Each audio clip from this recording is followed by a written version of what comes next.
Hello student, in this video I will teach you the first chapter of your last unit, that is Introduction to Communication. The word communication is derived from Latin term. Which term? Latin term.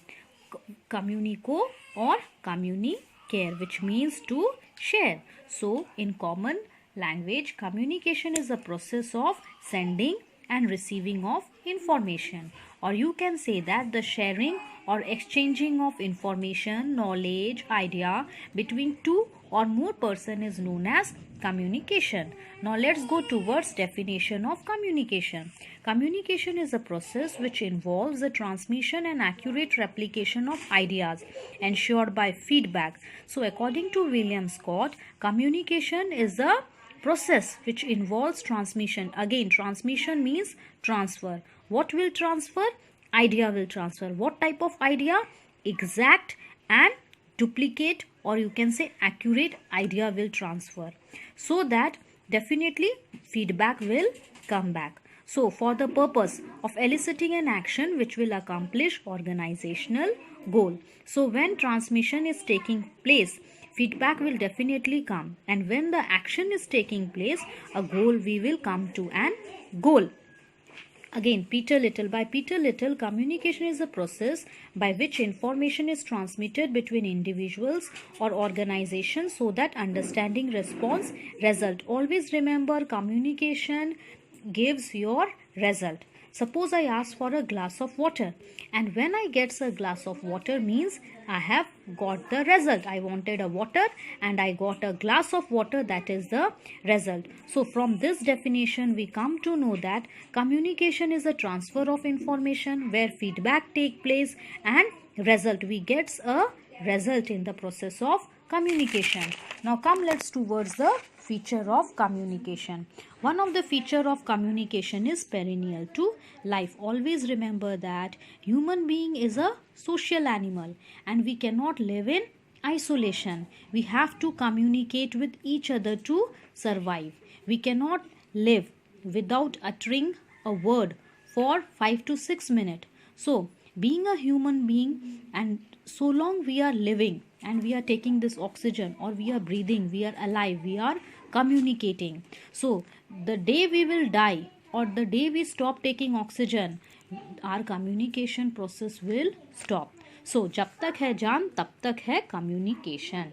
So communication is a perennial to life, means it's flowing, it is keep on going till we are living. Our communication is flowing, it is going on. Exchange of meaning. Exchange of meaning means when I am saying something, I am a sender and I am saying something and receiver is understanding, means exchange of meaning is taking place. Suppose I go to a shop and I ask a shopkeeper for 2 kilos of rice, and when I get the 2 kilo of rice, means exchange of meaning has taken place. So another feature of your communication is exchange of meaning. So in the process of communication we are exchanging the meaning.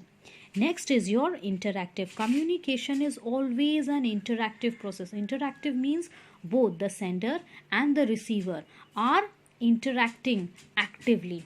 Both are interacting actively. Suppose I am cracking a joke and in return you all are laughing. That means you are actively listening to the joke.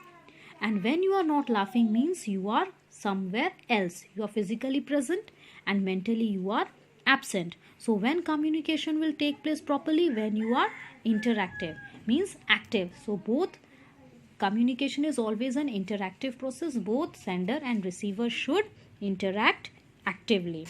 Next is your symbolic. Another feature of your communication is symbolic. Now communication does not mean what we communicate orally. We can communicate through symbol also. For example, this means all the best, right? This means victory. This means you are looking beautiful. So symbolic means without uttering a word you are conveying your meaning. Suppose in exam hall you are saying all the best, or you are just showing your thumb, which reflect that it is a all the best. So it is a communication is a kind of symbolic. Either you speak orally or by the help of gesture, posture, sign, symbol, you convey your meaning. That is your symbolic. Last feature of your communication is your result oriented. Now result oriented means communication is always a result oriented. You are saying something, and when sender is saying something and receiver is listening, and in return they are doing that action or what instruction that has been given, that is your result oriented. Now I am teaching, you are listening, and the result is what? You will be facing the examination. So always communication is result oriented. For example, I ask for a piece of paper, and in return students give me a piece of paper, that is result oriented. So remember always that communication is result oriented. Next is, what are the components of communication, or you can say what are the communication situation. So how communication can take place? First thing, your communication can only take place when there is sender and receiver. Without sender and receiver, your communication cannot take place. So remember, the first component of communication is sender and receiver. Suppose I go inside a vacant class, there is no children, no student, will the communication will take place? No. So for communication to take place, sender and receiver is must. Next is, there must be an idea. There must be an idea or message. There must be an idea or message. I am in the class, you are in the class. I am the sender, you are the receiver. But communication cannot take place unless and until I have an idea or message in my mind. So in order to communication to take place, sender should be there, receiver should also be there, plus we need what? Idea. I should have certain ideas or message that I have to deliver to the receiver. After that, wish. Next is third point, what component is your wish? Sender is there, receiver is there, idea is there.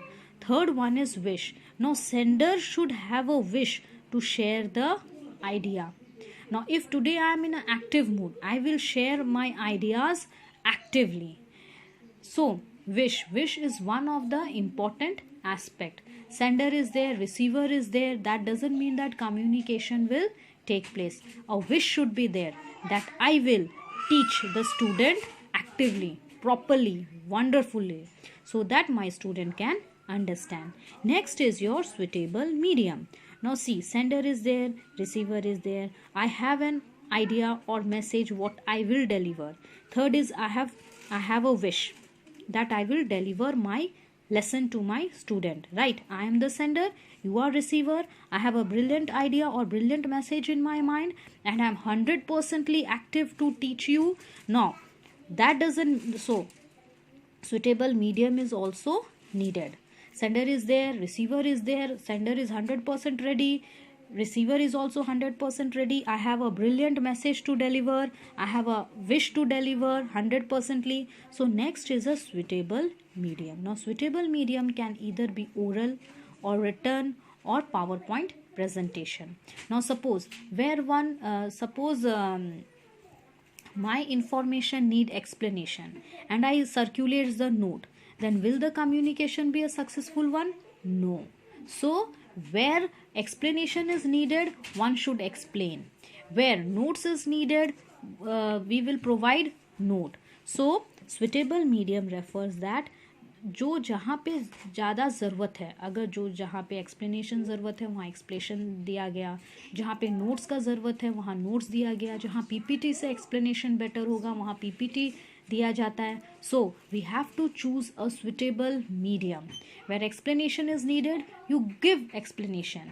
Where note is to be dictated, dictate the notes. And where PPT is needed, you have to give your message through PPT. So you have to choose a suitable medium. Another component is your common language. Right? I am the sender, you are the receiver. I have a brilliant idea, I have a wish of 100% that I will transfer my information. Then I have also selected a suitable medium. But another component is your common language. Common language means sender and receiver should share common language. Suppose I am speaking in English, receiver should understand English. If I am speaking Hindi, receiver should understand Hindi. ठीक है, common language. If I am teaching in English, receiver should have sound knowledge in English. Then only he or she will understand the information, the idea, the message correctly. ठीक है. So common language means ऐसा नहीं है कि I will be teaching you in Punjabi and you don't know Punjabi, so our communication will be failure. So sender should choose a common language so that both sender and receiver can understand the message. Next is that receiver should show reaction. Now your sixth point is receiver should show reaction. Now when I am teaching, right, when your sender is saying something and receiver should react to that. Suppose same wise, when I am cracking the joke, the receiver should what? Burst into laughter. That means they are listening to me. Next is, so receiver should show reaction. Your seventh point is receiver wishes to listen. Now receiver should also have a wish to listen. Like you all student generally comes to the class for your biometric attendance, है कि नहीं, जिसके चलते तुम लोग आते हो attendance देने के लिए, और जो टीचर पढ़ा रहे हैं आप ब्ला ब्ला टीचर लोगों को पढ़ाने दो and you are not listening. So student should also have a wish to listen. Receiver should have a wish to listen. Then only your communication will take place successfully. समझ में आया? Sender is present, sender is ready 100%ly. Receiver is there. There is an idea. Wish is ready. Suitable media chosen properly. Common language is ready. Plus, what more important thing is receiver should also have a wish to listen to the sender 100%ly. Actively. And the last one is the receiver understand the message and gives feedback. Last one is your feedback. Then only we can know that whether the communication taken place is successfully or not. Suppose after the completion of your chapter, when I am asking you the question and you are able to answer, that means my feedback is good one. And when I am asking you the question and none of you are able to answer, means the communication has been failed. So feedback is must. Feedback should be a positive one. By the help of feedback we can know whether the communication has taken place successfully or it has failed. So what are the components of communication? We will go back and say once again. It is a sender, receiver, there must be an idea, wish, suitable medium, common language. Receiver should show reaction.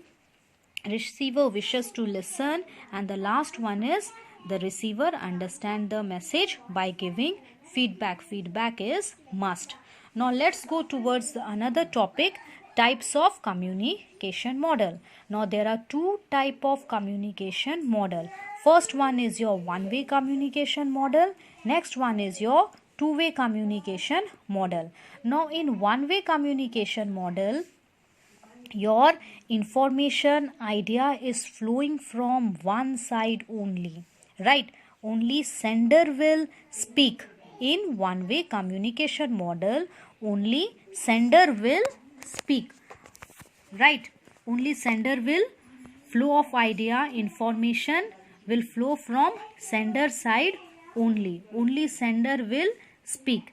Next is your in two-way communication. Now for the better explanation of one-way communication and two-way communication, we will go through the differentiation by the help of which you can understand your communication model, right? In one-way communication model, what happens? Only information flows from sender side. In two-way communication, what happens? Your information flows from both sender and the receiver side. Right, in one-way communication is like one-way traffic. Only sender will speak. Receiver don't gets an opportunity to speak. But in your two-way communication, both sender and receiver speaks. Next is your in one-way communication, you see that receiver don't gets an opportunity to speak. So in one-way communication, there is no there receiver cannot give feedback.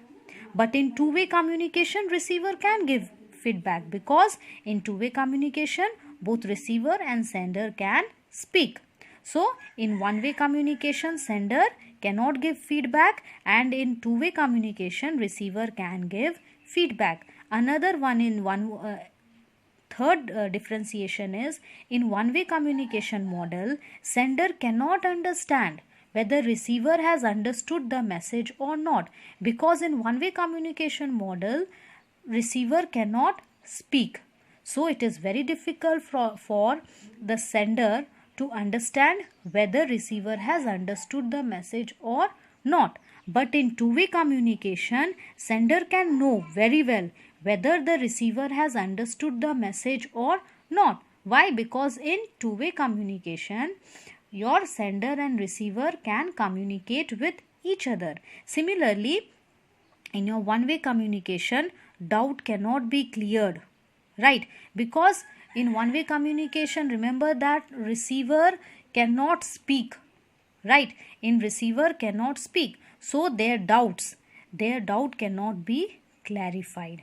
But in two-way communication, we know very well, in two-way communication, both sender and receiver can interact with each other. So in two-way communication, doubts can be clarified easily. Last one is in one-way communication, we cannot know whether the communication has failed or pass, because receiver don't get a chance to utter. So the sender cannot know whether the communication has succeeded or failed. But in two-way communication, sender can know very well the communication has succeeded or failed by the help of feedback. So when we compare one-way and two-way, we can sum up by saying that one-way communication is two-way communication is far much better than one-way communication. Again, I recap. In one-way communication, your flow of information is from only sender side. Receiver will not utter any word. Receiver don't get chance to speak. So feedback cannot be given in one-way communication. Next, sender cannot understand whether receiver has understood the message or not. The doubts of the receiver cannot be cleared in one-way communication. So communication may be failed or a success one. But in two-way communication, here both the sender and receiver gets an opportunity to speak. So receiver can get sender can receive feedback. Sender can clear the doubts, right? Then sender can know whether the receiver has understood the message or not. At last, we can say that between this one-way and two-way communication model, two-way communication can be considered to be the best communication. Okay, thank you.